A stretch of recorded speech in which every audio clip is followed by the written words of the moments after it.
Marilah kita berdoa. Bagi yang beragama Katolik, perkenan saya untuk memimpin secara Katolik. Bagi yang lain boleh menyesuaikan. Dalam nama Bapa dan Putra dan Roh Kudus. Amin. Allah Bapa yang Maha Baik, kami bersyukur atas berkat dan rahmat-Mu yang memungkinkan kami berkumpul pada hari ini dalam kegiatan berbagi praktik baik ini. Pada kesempatan ini, saudara kami, Ibu Hanifah, Ibu Paula, dan Ibu Eliana ingin berbagi pengalaman dan ilmu baru yang telah mereka dapatkan pada saat mereka mengikuti kegiatan di Pontianak dan di Sanggau. Kami mohon kehadiran Roh Kudus-Mu untuk menerangi pikiran dan hati kami, agar kami dapat saling belajar dan menginspirasi satu sama lain. Ya Tuhan, berkati setiap rangkaian kegiatan kami ini. Semoga setiap pengalaman dan pengetahuan yang baru ini dapat menjadi benih kebaikan yang tumbuh subur dan menghasilkan buah yang berlimpah bagi kemuliaan nama-Mu dan kesejahteraan bersama. Kami juga berdoa bagi kami yang ada di ruangan ini, semoga kami dapat menerima dengan hati terbuka setiap pelajaran dan inspirasi yang diberikan, serta mampu mengaplikasikan dalam kehidupan sehari-hari. Ya Bapa, jadikanlah kegiatan ini sebagai sarana untuk mempererat tali persaudaraan dan meningkatkan semangat pelayanan kami. Semoga kami semakin mampu menjadi saksi kasih-Mu di tengah dunia dan masyarakat ini. Semua doa dan harapan ini kami sampaikan melalui perantaraan Kristus Tuhan kami. Amin. Dalam nama Bapa dan Putra dan Roh Kudus. Amin.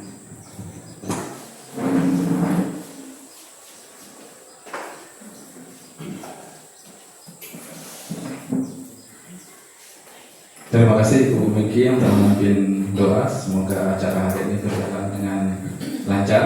Selanjutnya kami mohon kepada Kepala SMP 2 Jangkar untuk memberikan arahan. Waktu dan tempat kami persilakan.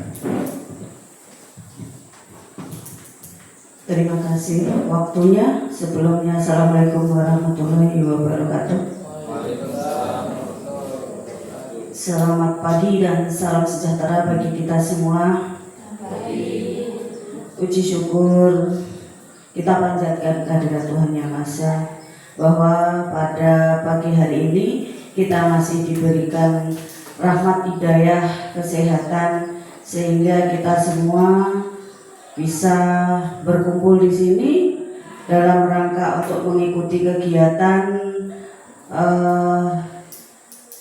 berbagi praktik baik yang akan dilakukan oleh Ibu Paula serta Ibu Hanifah dan Bu Eliana, yang mana mereka sudah mendapatkan suatu ilmu yang baru yang akan kita pelajari bersama-sama di sini. Sebelumnya saya mengucapkan terima kasih untuk Bu Paula dan Bu Hanifah serta Bu Eliana yang dengan keinginannya untuk membagikan ilmu yang sudah didapatkan kemarin dalam pelatihan beberapa waktu yang lalu.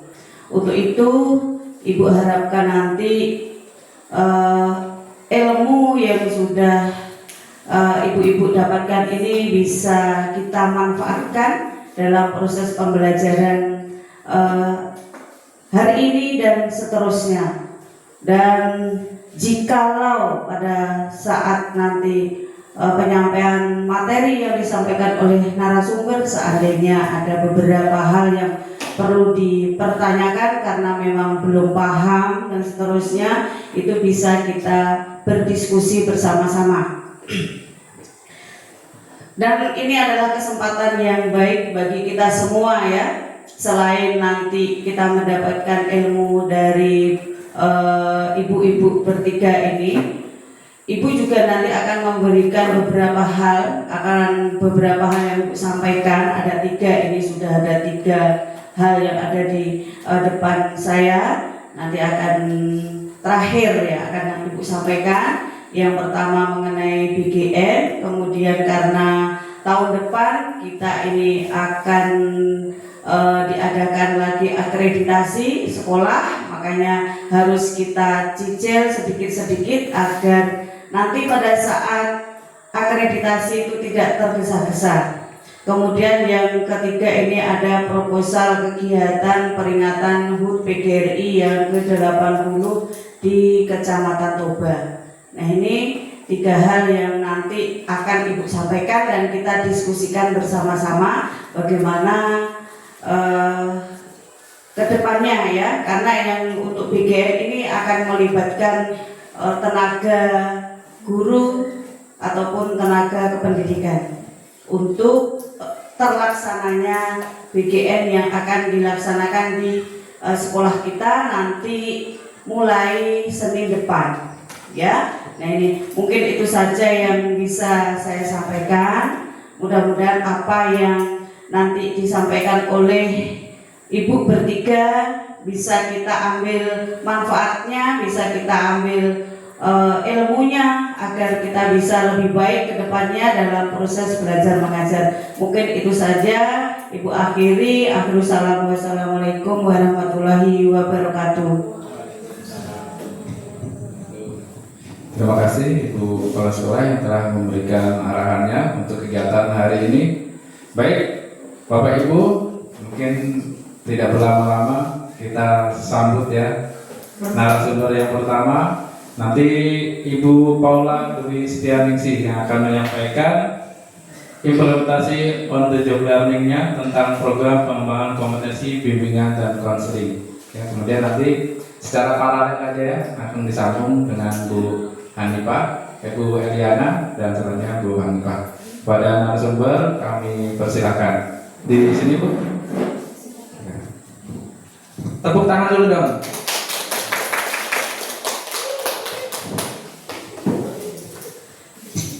Baik, selamat pagi Bapak dan Ibu guru hebat. Pagi Ibu. Apa kabar? Ya, baik.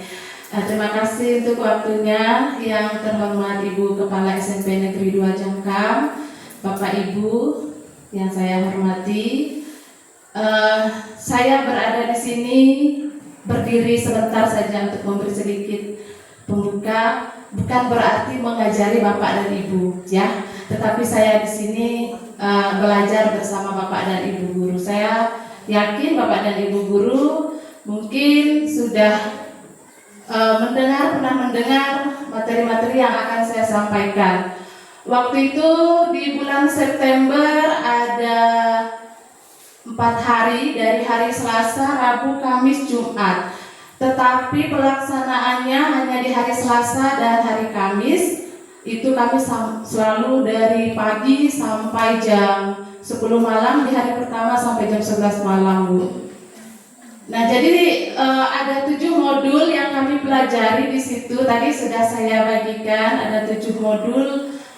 Ada beberapa halaman masing-masing modulnya, yang tentunya belajar secara singkat dengan berbagai gangguan, ya, sedikit demi sedikit dipahami. Kami di situ disuruh seperti belajar mandiri. Fasilitator nasional hanya memfasilitasi. Kami diberikan buku kecil ini. Jadi setiap masuk modul kami diberi tugas. Nah, jadi itu yang akan saya bagikan. Nantinya mungkin bagi Bapak dan Ibu ada yang kurang memahami dari penjelasan saya, nanti boleh, kata Ibu tadi, boleh kita diskusikan atau kita bahas bersama. Baik, untuk mempersingkat waktu, mungkin saya akan sampaikan.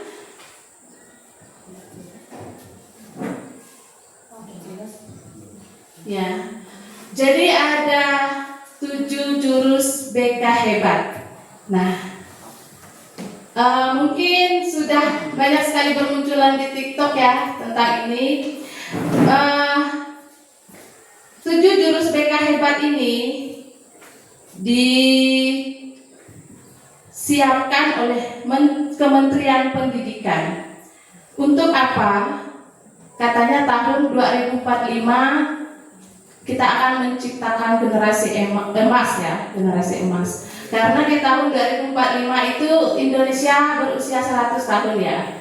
Indonesia berusia 100 tahun. Nah, Yang sekarang saja kita lihat anak-anak kita, sosok-sosok anak kita untuk segala karakter, iman, ya kan?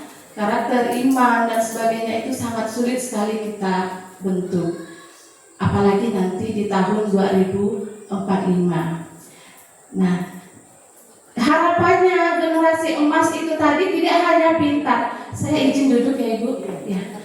Tidak hanya pintar ya, generasi emas itu tidak hanya pintar di nilai akademis, tetapi harapannya itu beriman ya, bertakwa, sehat jasmani dan rohani ya.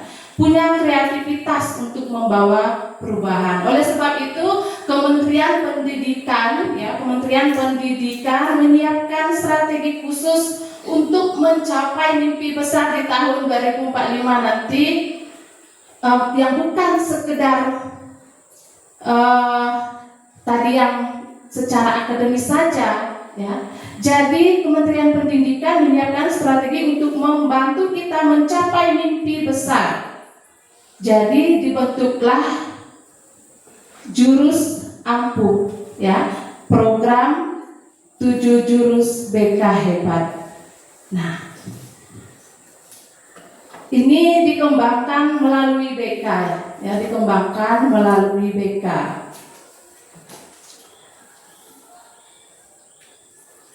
Dari ketujuh jurus itu nanti akan saya sampaikan jurus 1 apa saja dan seterusnya. Jadi yang pertama itu ada jurus pertama kabur ya Pak ya. Bagaimana Bapak Ibu? Iya. Jadi jurus 1 itu mungkin Bapak dan Ibu sudah sering mendengar kenali potensi ya. Jurus 1 itu kenali potensi, materinya banyak sekali. Tadi saya sudah share di grup kita. Kenali potensi ya, kenali potensi materi ini ya, memperdayakan siswa untuk lebih memahami diri sendiri, mengoptimalkan proses belajar dan mengarahkan pengembangan diri sesuai dengan potensi dan preferensi individu. Nah, di modul ini ya, kita membantu murid mengeksplorasi potensi minat dan bakat melalui teknik asesmen pendidikan. Ada 3 kemarin yang kami pelajari, tidak saya cantumkan di sini. Kalau materinya saya buka ada banyak sekali. Yang pertama ada kecerdasan majemuk. Kecerdasan majemuk itu mungkin Bapak dan Ibu pernah mendengar kecerdasan majemuk ada 8. Ya. Kecerdasan majemuk ada 8, yaitu kecerdasan linguistik verbal, cerdas interpersonal, cerdas naturalistik, cerdas musikal, cerdas logikal matematikal, cerdas intrapersonal, cerdas body kinestetik, dan cerdas visual spasial. Untuk apa nantinya? Ya. Tadinya. Nah, ini nanti lebih arahnya ke bakat dan minat anak-anak, seperti pemilihan ekstrakurikuler itu nanti, asesmen dari kecerdasan majemuk. Lalu gaya belajar, saya yakin Bapak dan Ibu gaya belajar sudah paham ya. Gaya belajar ada gaya visual, mendengar, audio, dan kinestetik. Nah, jadi sebelum kita memberikan pembelajaran ya, supaya terdiferensiasi tadi untuk menyesuaikan proses pembelajaran, sebelumnya kita melakukan asesmen ini supaya kita bisa menentukan anak ini lebih senang belajarnya bagaimana. Seperti itu. Lalu pengenalan minat dan bakat. Pengenalan minat dan bakat ini juga menggunakan asesmennya menggunakan riset ya, riasek menggunakan riasek. sama juga untuk kita mengenali tes riasan ini untuk mengenali atau mengidentifikasi minat karir. Ya, riasan ini dari Holland ya. Tes karir inklusi dari Holland. Jadi jurus 1 ini supaya kita memahami siswa, ya, memahami siswa mengoptimalkan proses belajarnya dan mengarahkan pengembangan diri sesuai dengan potensi tadi. Jadi kita sebelumnya harus melakukan asesmen. Jadi itu di jurus yang pertama. Nah, kita lanjutkan dulu ya. Jurus yang kedua itu ada kelola emosi. Tapi sebelumnya saya ingin membagikan kertas kosong dulu kepada Bapak dan Ibu.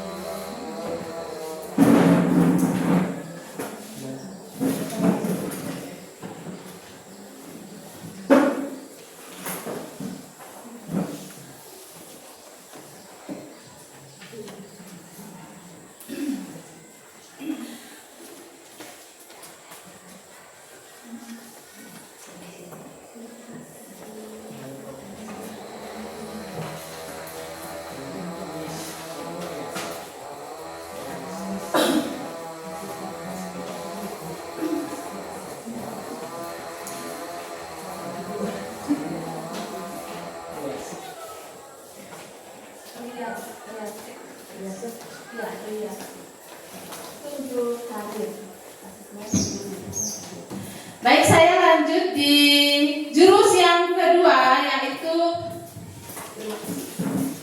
kelola emosi. Jadi saya akan memberikan sedikit kuis ya. Saya akan membacakan cerita pendek. Cerita pendek saya, Bapak dan Ibu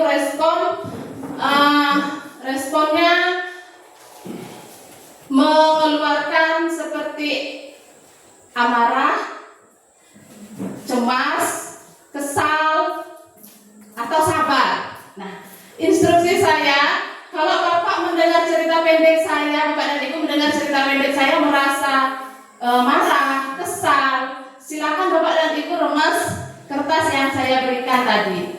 Tetapi kalau Bapak dan Ibu bereaksi mendengar cerita pendek saya sabar, silakan Bapak dan Ibu elus saja kertasnya, tidak perlu dicium.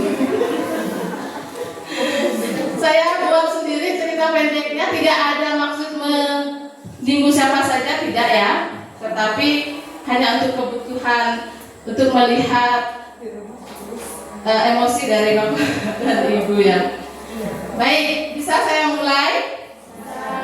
Pada suatu hari, Ibu Mira hendak turun berangkat kerja. Tidak ada yang namanya Ibu Mira di sini ya. Menuju sekolah. Di perjalanan, tiba-tiba ban motor Ibu Mira oleng. Setelah dicek, ternyata ban motornya bocor. Silakan ekspresikan kondisi perasaan Bapak dan Ibu jika menghadapi situasi seperti itu. Seperti apa? Kalau tadi rasa kesal, silakan diremas kertasnya. Saking kesalnya boleh juga disobek. Tapi kalau Bapak dan Ibu menghadapinya sabar, dielus-elus saja. Silakan.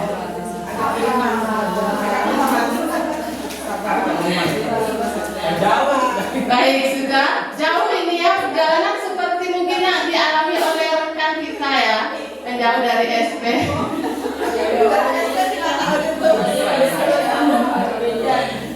Baik, lanjut lagi. Sudah ya, sudah diekspresikan. Bengkel tadi jauh ya dari tempat kejadian tersebut. Nah, setelah selesai pasang ban, Ibu Mira kembali melanjutkan perjalanannya. Untuk kedua kalinya, motor Ibu Mira mogok kembali. Ia beberapa kali mencoba menghidupkan motornya, tapi tak kunjung nyala. Beberapa kali menyetat, tidak kunjung nyala. Akhirnya terbesit dalam hati untuk mengecek, dan ternyata bensinnya habis. Silakan Bapak Ibu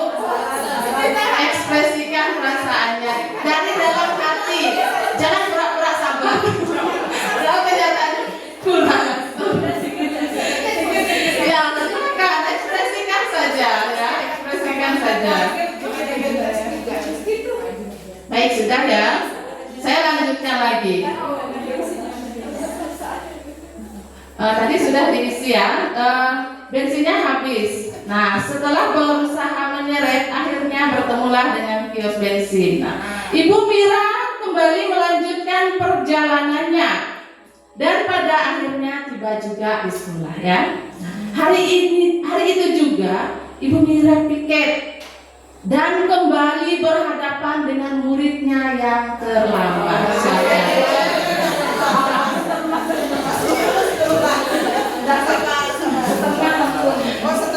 Setengah, baik. Sudah ya Bapak Ibu ya?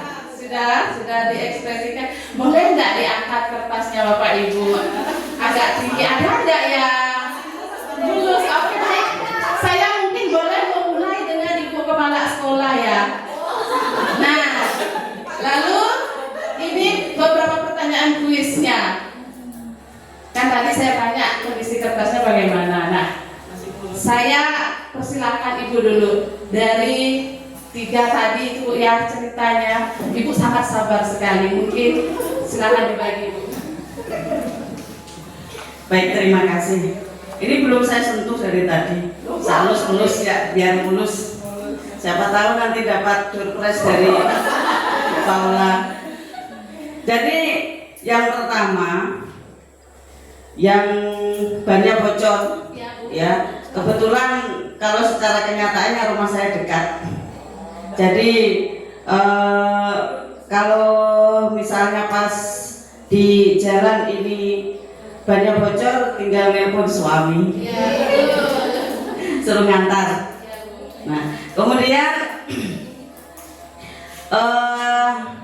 ini pas di sekolah ini ya. Tapi waktu mungkin Ibu akan mengalami hal sama seperti ibu-ibu yang lain, mungkin kertasnya sudah agak ronyo sedikit pada saat waktu belajar atau mengajar di SMP 1 karena memang kalau pas bocornya itu di daerah Ribabun memang tidak ada bengkel, mau tak mau memang harus mendorong ya, mau tidak mau harus mendorong dan kita harus memang sabar. Mungkin karena juga termasuk usia saya yang sudah tua jadi harus banyak bersabar.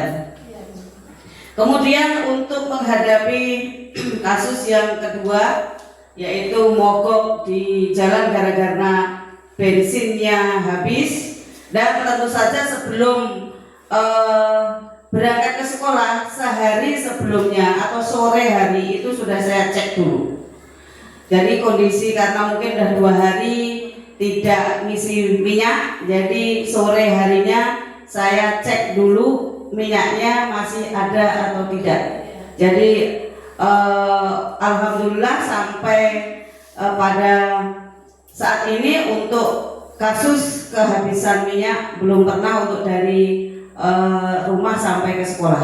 Nah, dan kemudian untuk menghadapi siswa yang terlambat, pasti kita akan geram ya, akan marah. Kita sudah berusaha yang jauh-jauh, misalnya seperti Bu Meni, Bu Hene sudah jauh-jauh dalam kondisi yang seperti tadi. Tapi Ibu rasa Bapak Ibu kalau sudah adanya tadi 2 tragedi, tidak mungkin Ibu yang piket itu akan datang ke sekolah tepat jam 7, ya kan?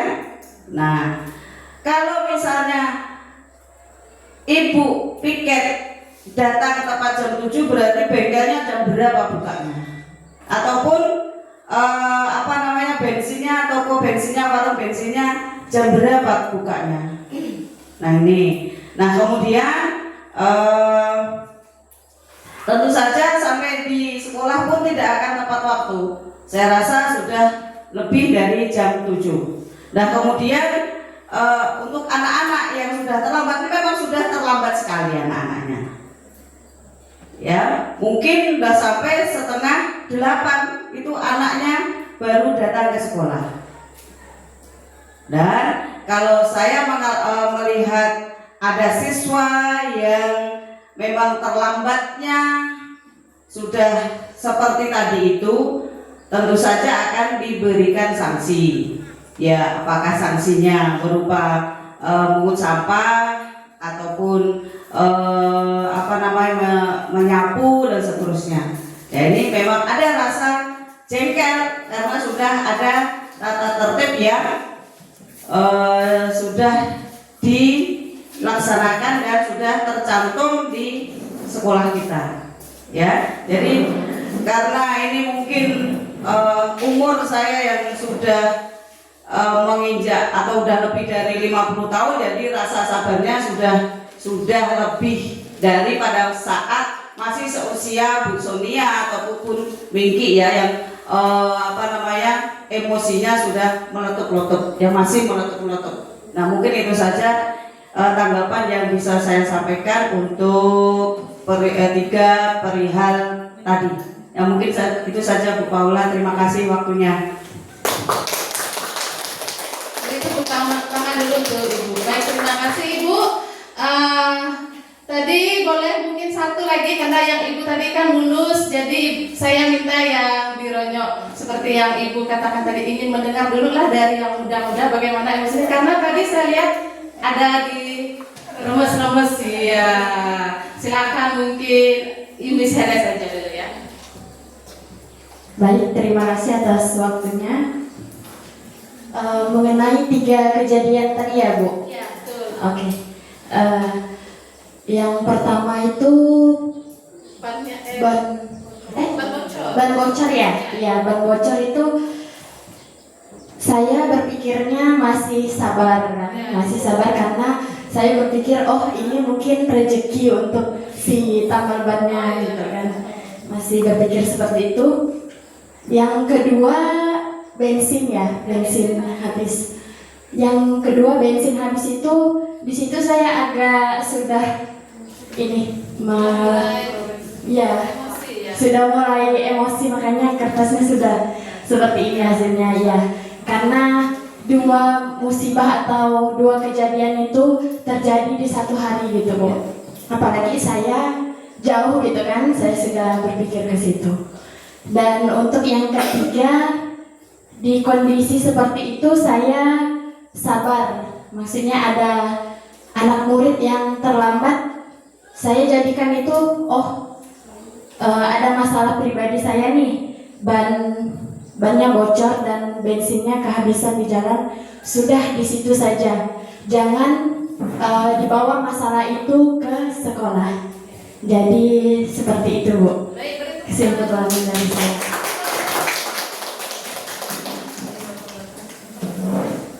Ada yang sobek nggak Bapak Ibu? Sobek ya? Oh ya. Tapi ada dielus Pak. Di kejadian yang mana Pak? Terakhir. Oke, baik. Terima kasih. Saya yakin saya juga terlambat. Ya. Baik, terima kasih Bapak dan Ibu atas kerjasamanya, responnya baik semua, sangat baik. Jadi dari 3 cerita tadi mungkin memang kalau dilogikakan memang pasti akan terlambat ya Bu ya.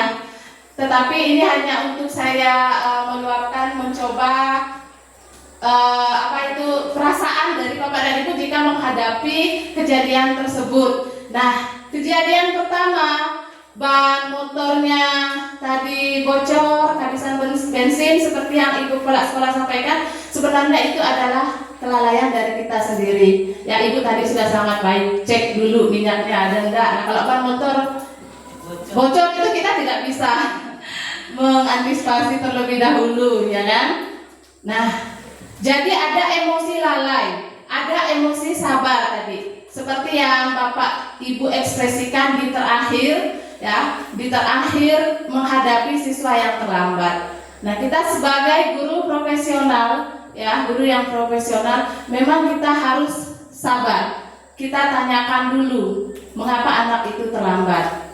Nah, jadi itu yang kami dapatkan sewaktu kami BIMTEK di Pontianak. Kami disuruh mengekspresikan jika memang pas menghadapi situasi kondisi seperti itu.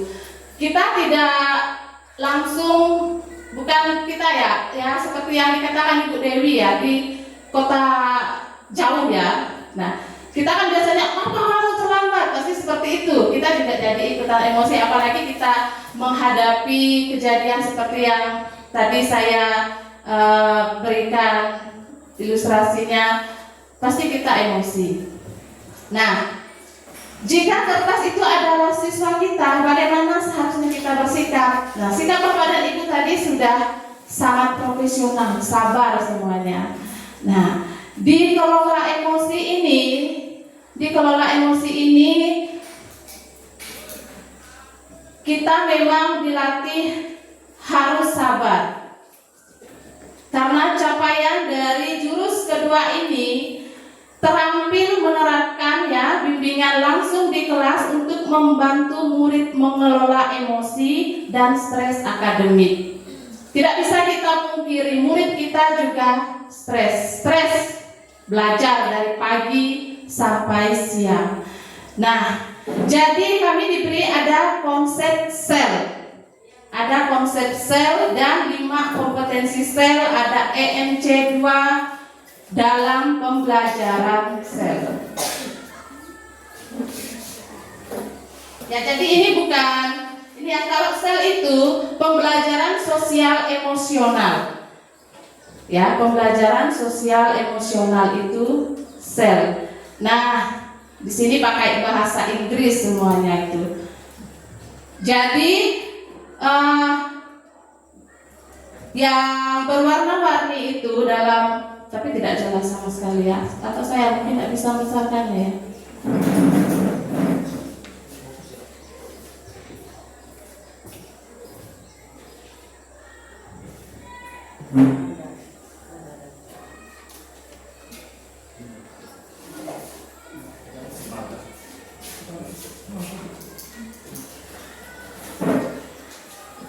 Ya. Jadi di situ social emotional learning atau sel ini saya akan berikan contoh di sekolah ya, contoh di sekolah, pastinya bukan di sekolah SMP 2.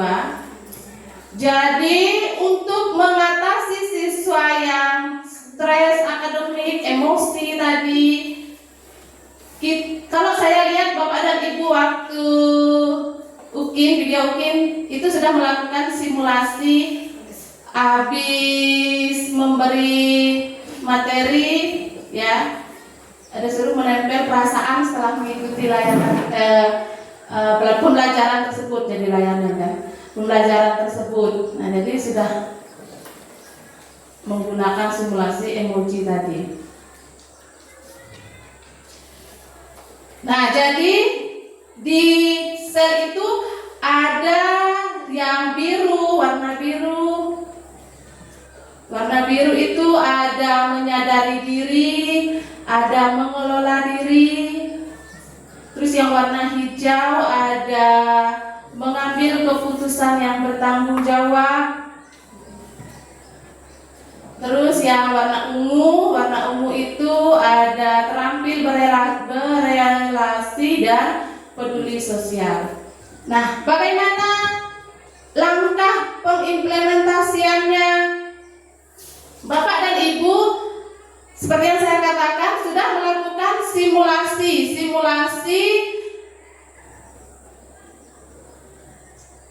menggunakan emoji. Ya kan, menggunakan emoji ketika di awal ataupun mungkin di akhir ketika habis memberi pembelajaran. Selain itu, Bapak dan Ibu juga bisa membuat roda pilihan ketika bersama murid ya, yang berisi, roda pilihannya berisi 6 sampai dengan 8 yang dapat dipilih oleh murid. Ya, roda pilihannya seperti ini. Sebentar saya cari dulu. Banyak materinya. Saya juga tidak mampu menguasai semuanya. Ada rumusnya, ini roda pilihannya. Menggunakan bahasa Inggris lagi ya, misalnya ya. Jadi 8 pilihan seperti ini. Kalau kita tidak perlu menggunakan bahasa Inggris lah. Jadi Di situ di 8, 6 atau 8 pilihan itu murid saat mengalami suatu peristiwa yang memicu emosi marah tadi atau sedih. Nah, jadi siswa tadi memilih roda pilihannya tadi ingin meredam emosinya menggunakan yang mana?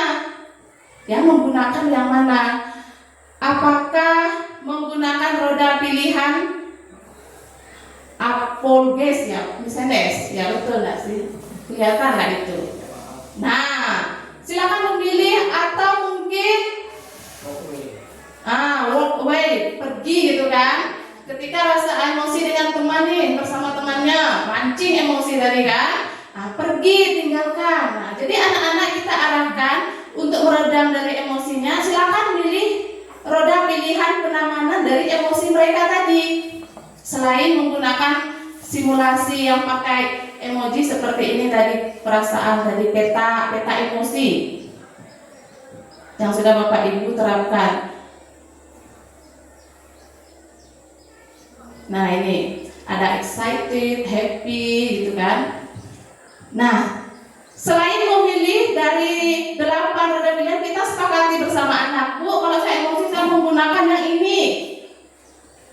Jadi kita seperti mengingatkan anak, ketika kamu emosi, silahkan kamu tinggalkan yang bikin emosi tadi, menjauh. Atau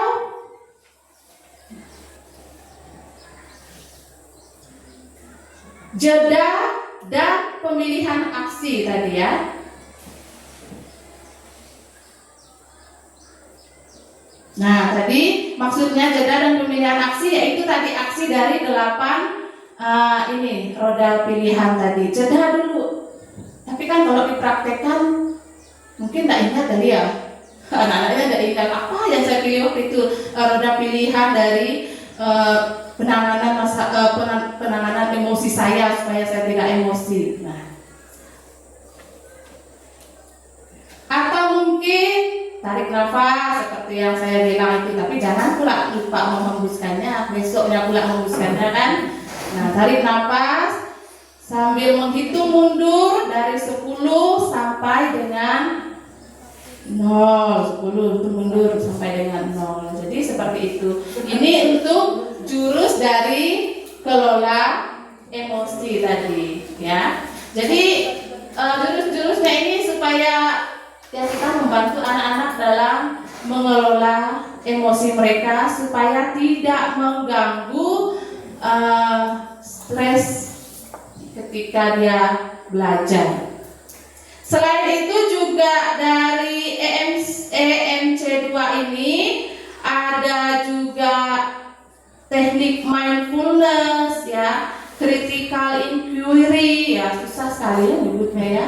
Maklumlah lidahnya bukan lidah Inggris. Empati ya. Nah, kalau mindfulness ini kesadaran penuh ya, kesadaran penuh itu berfokus peningkatan perhatian dan kesadaran diri mengatur emosi. Ya, itu untuk mindfulness. Kalau empati ya, empati memahami dan mengenali emosi orang lain. Ini yang warna mindfulness warna merah, biru itu critical inquiry kritis ya. Ini pemikiran logis berbasis bukti untuk membangun ketahanan intelektual tadi. Nah, jadi itu untuk kalau compassion itu kasih sayang. Ya, jangan dikritik lah ya, penyebutannya mungkin salah. Itu mendorong tindakan belas kasih terhadap diri sendiri, orang lain dan lingkungan. Ya, jadi dalam kelola emosi ini ada konsep sel dan 5 kompetensi sel EMC2 dalam pembelajaran sel. Dalam pembelajaran selnya itu salah satu langkah-langkah kita untuk menangani anak-anak kita yang mungkin emosi ketika berkelahi dengan temannya. Jadi kita sudah buat di dalam kelasnya roda pilihan untuk menghindari emosi tadi, yang masing-masing mungkin setiap siswa ada memilihnya. Itu untuk jurus yang pertama. Lalu ada jurus yang ketiga, Jurus ketiga itu tumbuhkan resiliensi. Pernah mendengar kata resiliensi Bapak Ibu? Ibu Elizabeth pernah mendengar? Belum ya, baru sekarang ya. Tumbuhkan resiliensi, daya lenting, daya juang. Ini sangat penting juga. Salah satu jurus kita supaya anak kita tidak terpuruk. Banyak sekali ya contoh-contoh yang anak tidak memiliki daya juang atau krisis kepercayaan diri, anak-anak yang tidak memiliki teman sampai stres, dia kan sampai dia bunuh diri, kan ada kan ya, kalau Bapak dan Ibu melihat di biasa di berita itu karena apa? Karena dia tidak menganggap itu suatu hal yang benar-benar membuat dia terpuruk sehingga dia melakukan tindakan yang tidak jernih lah ya dia pikirkan sampai mengakhiri hidup dia. Nah, daya lenting atau resiliensi ini kemampuan untuk bangkit kembali ya, kemampuan untuk bangkit kembali setelah menghadapi kesulitan. Ya, bukan sekedar tidak menyerah, tetapi juga kemampuan untuk beradaptasi, belajar dan terus berkembang. Nah, di jurus ketiga ini yang kita bahas dengan Ibu yang memberikan materi pembelajaran mendalam, juga ada tentang growth mindset dan fixed mindset ya, masih sama juga. Nah, untuk membantu siswa mengembangkan growth mindset dan resiliensi yang pada akhirnya akan mendukung perkembangan optimal pada aspek pribadi, sosial, akademik, dan karir mereka. Nah, jadi kita sebagai guru, kita selalu mendukung anaknya, selalu mendampingi anaknya yang mengalami krisis kepercayaan diri. Seperti yang kita lihat waktu pembagian raport, ada yang menangis karena prestasinya menurun. Nah, itu juga termasuk anak yang menganggap, wah saya sudah gagal nih. Nah, sudah gagal, akhirnya dia kecewa, nangis, ya sangat sampai terseduh-seduh nangisnya. Nah, itu karena kurangnya daya juang tadi, ya. Dia menganggap kegagalan itu adalah akhir dari segalanya. Di sini saya menampilkan ada kuis di situ. Bapak Ibu silakan berpendapat pernyataan tersebut apakah pemikiran tetap atau pemikiran bertumbuh.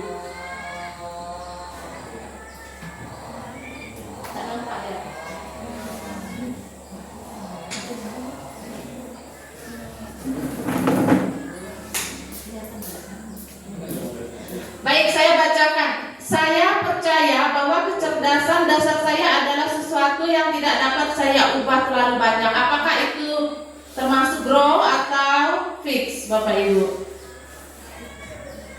Fix ya. Ya. Pemikiran yang tetap. Mengapa pemikiran yang tetap? Tidak dapat saya ubah terlalu banyak katanya. Kecerdasan dasar saya. Ya, betul. Itu adalah pemikiran yang fix. Lalu yang kedua, ketika saya menghadapi tantangan, saya biasanya menyerah karena saya merasa tidak cukup mampu. Fix juga ya. Baik, saya lanjutkan.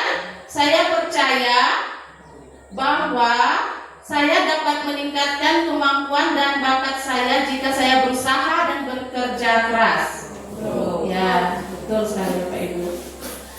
Saya cenderung menghindari tantangan karena saya takut terlihat bodoh atau gagal. Fix ya Bapak Ibu.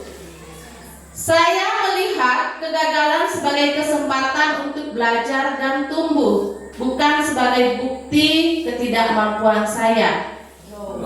Bro. Usaha dan kerja keras adalah kunci mencapai kesuksesan dan mengembangkan kemampuan saya. Grow. Betul. Bakat alami adalah faktor terpenting dalam mencapai kesuksesan. Usaha saja tidak cukup jika Anda tidak berbakat. Gimana Bapak Ibu, fix atau grow? Yang terakhir, bakat alami adalah faktor terpenting dalam mencapai kesuksesan. Usaha saja tidak cukup jika Anda tidak berbakat. Ya, fix itu pemikiran yang tetap. Ya betul sekali Bapak Ibu. Dari yang jurus yang ketiga ini, ya. Intinya, daya lenting mengapa penting? Karena pada proses belajar dan tumbuh, anak-anak akan menghadapi berbagai tantangan. Gagal menyelesaikan tugas, kalah dalam permainan, atau mendapat hasil yang tidak sesuai harapan. Nah, yang kedua itu adalah pola pikir bertumbuh, tangguh sejak dalam pikiran. Jadi, Grow Mindset ini dari Carol S. Dweck.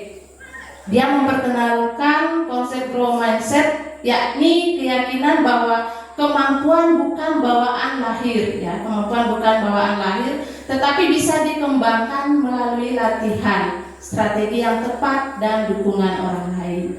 Nah, mungkin dimulai dari jurus yang pertama tadi kan. Nah, dari jurus yang pertama tadi kita sudah menemukan bakat, minat, karir anak-anak sehingga kita lebih ini optimal lagi dalam pengembangannya. Mungkin itu untuk jurus yang ketiga. Saya lanjutkan lagi ya Bapak Ibu. Jurus yang keempat, ini ada jaga konsistensi. Ya, jaga konsistensi. Ini membangun kebiasaan positif siswa akan memahami pentingnya kesadaran internal. Ini seperti kita sadar dari dalamnya sana, ya. Harus sadar dari dalamnya sebagai dasar pembentukan kebiasaan baik. Nah, kalau sudah sadar dari dalam diri, tentu itu bukan suatu PR yang sulit bagi anak-anak. Kita ambil contoh saja, karena di dalam sini ada contohnya juga. Kalau yang muslim kan lepas sendal kalau bermasuk dalam musola atau masjid, ya kan. Nah, kalau itu sudah menjadi suatu kebiasaan, sadar dari dalam diri, dia akan tidak perlu disuruh lagi lah, sudah paham lah dia.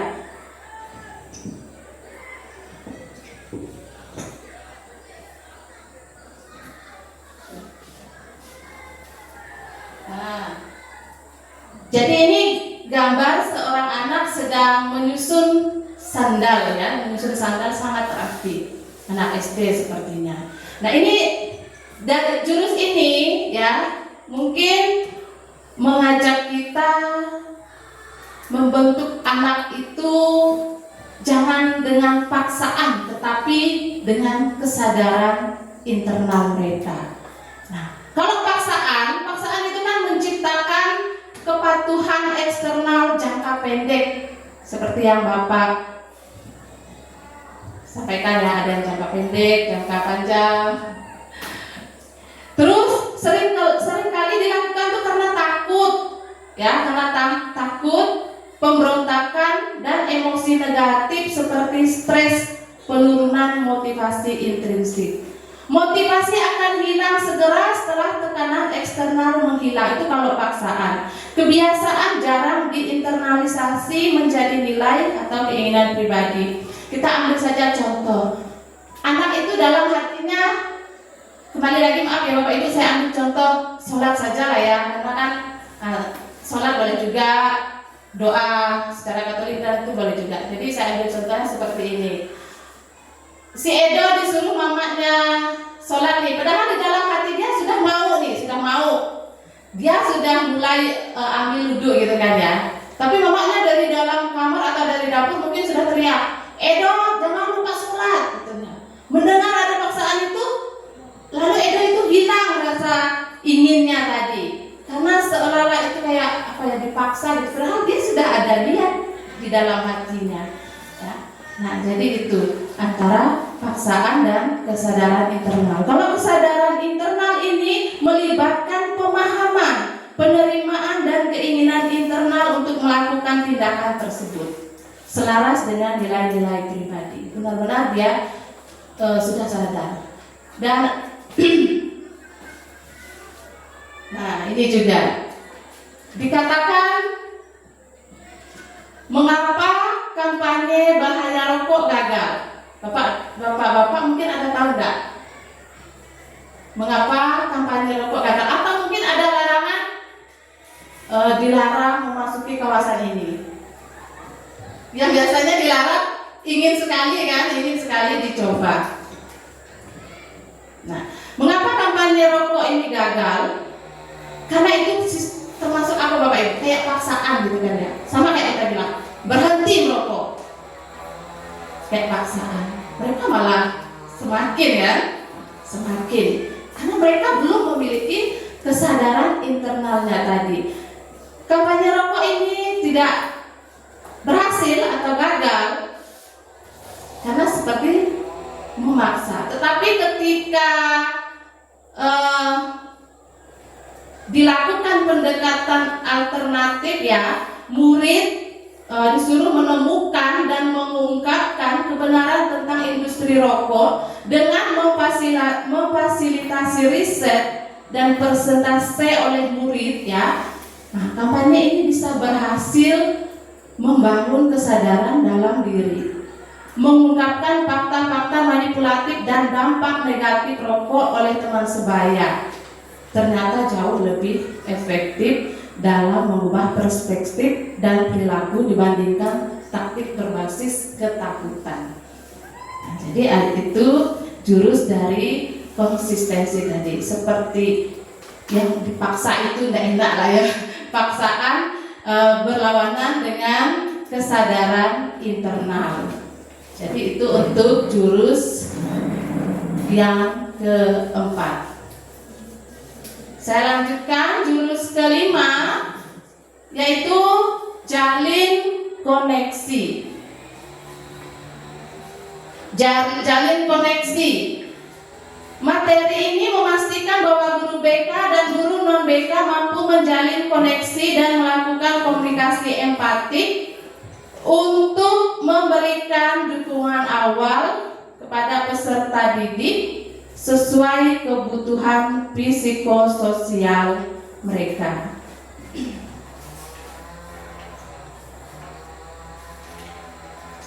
Tujuan utamanya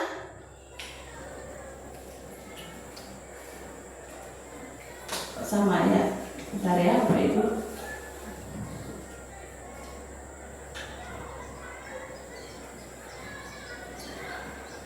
Kunci dari jurus kelima jalin koneksi ini adalah komunikasi empatik. Ya, komunikasi empatik. Komunikasi empatik ini maksudnya di mana seseorang memahami, mengenali dan merasakan apa yang dialami oleh orang lain. Prinsip koneksi sebelum koreksi. Membangun koneksi, menciptakan rasa aman dan kepercayaan pada murid hingga koreksi dapat diterima dan diproses secara konstruktif, alih-alih terasa seperti serangan atau penghakiman. Nah, kita biasanya kalau dapat anak itu kan, apalagi yang kelahi ya, kita itulah ya belum membangun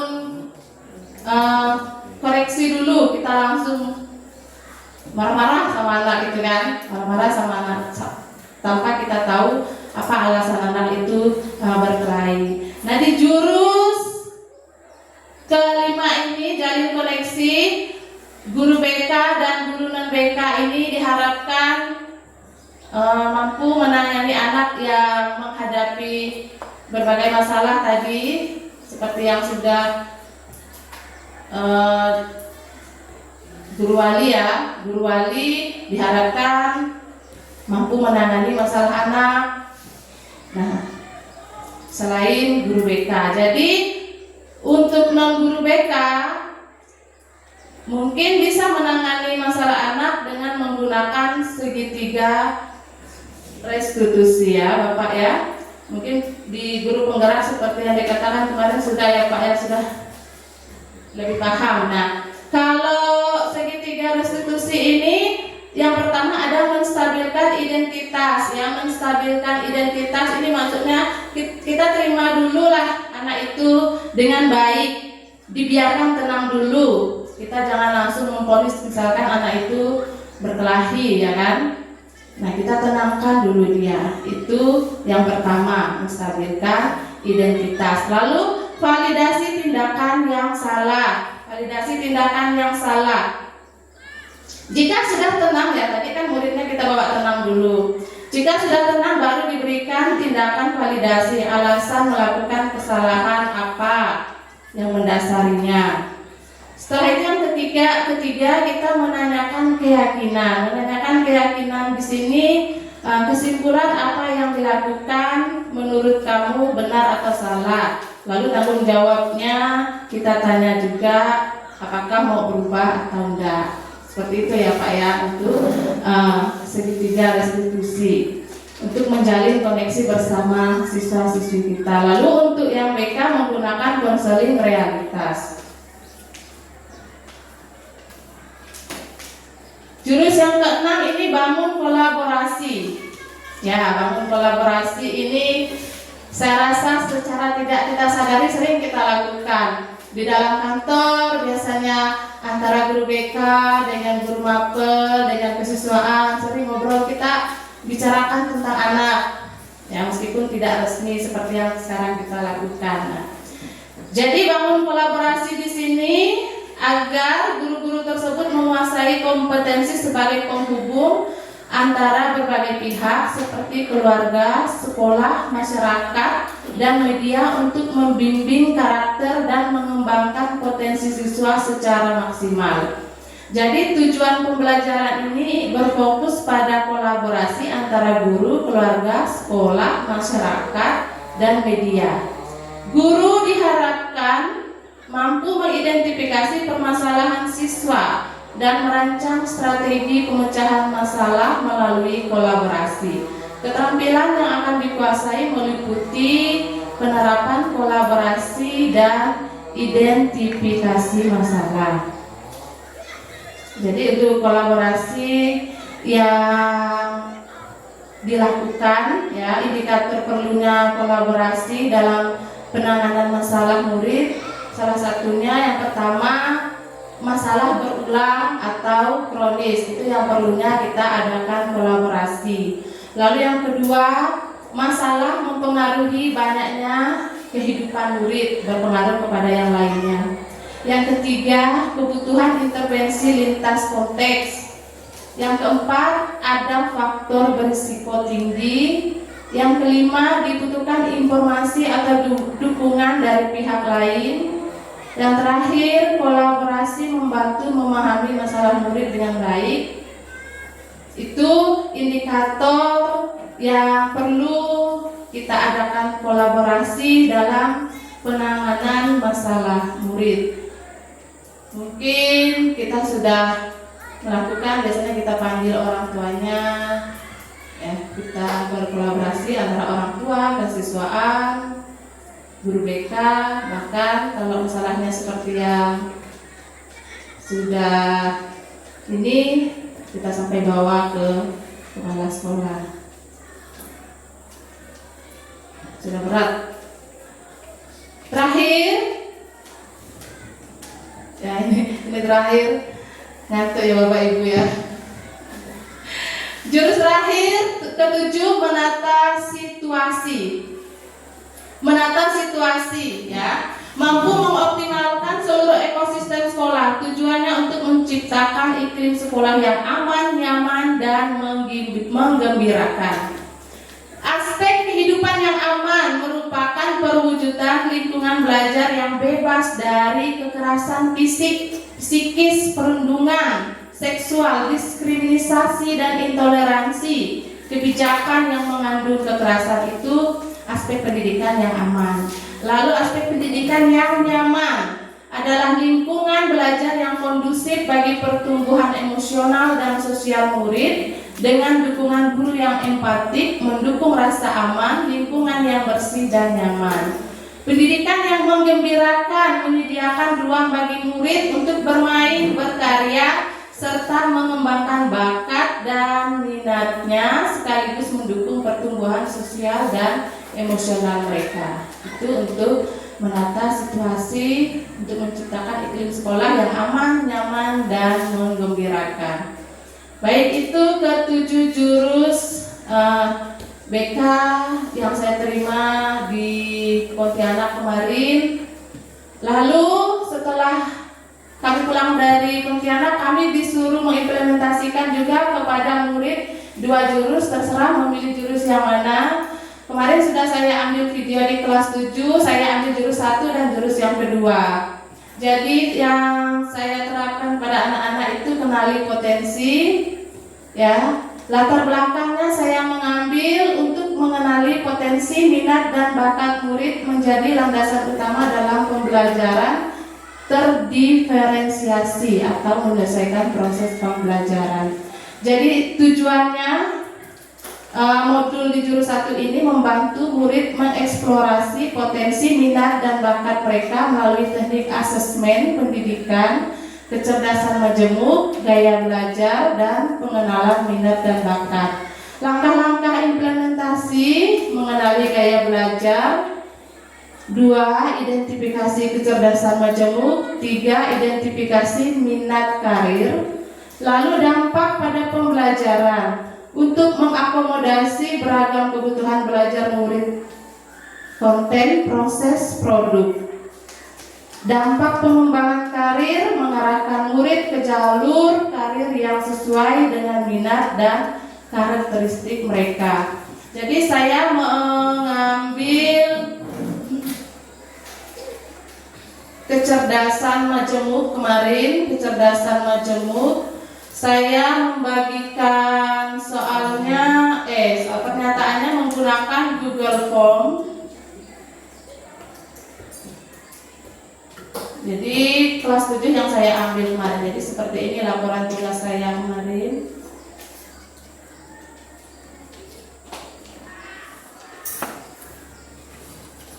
Nah, jadi ini Bapak Ibu. Lalu saya ambil jurus yang kedua untuk saya implementasikan kepada anak-anak, yaitu kelola emosi. Kelola emosi. Latar belakang modul ini berakar pada konsep pembelajar sosial emosional atau SEL dengan kerangka kerja EMC2. Langkah-langkah implementasiannya saya menggunakan simulasi tadi.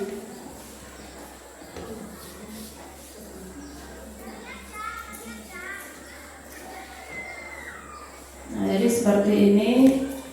Di akhir layanan, pertama-tama saya lakukan seperti yang saya berikan kepada Bapak dan Ibu tadi. Ini dokumentasi anak-anaknya. Ini saya memberikan materinya.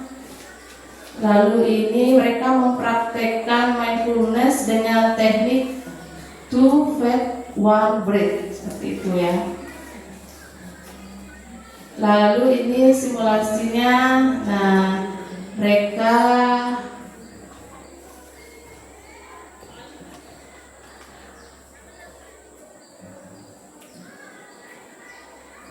menempelkan perasaan mereka setelah mengikuti layanan. Di akhirnya saya menemukan satu anak memberikan emoji sedih karena memang perasaan dia saat itu sedang tidak baik-baik saja.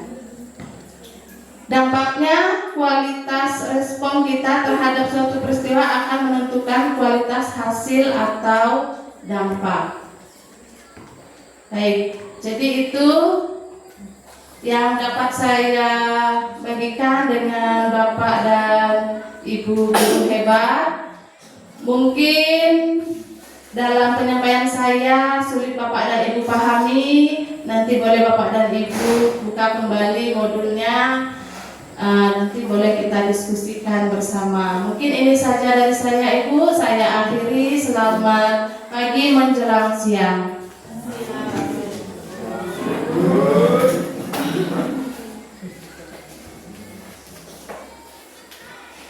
Baik, mari kita beri tepuk tangan untuk guru Polres.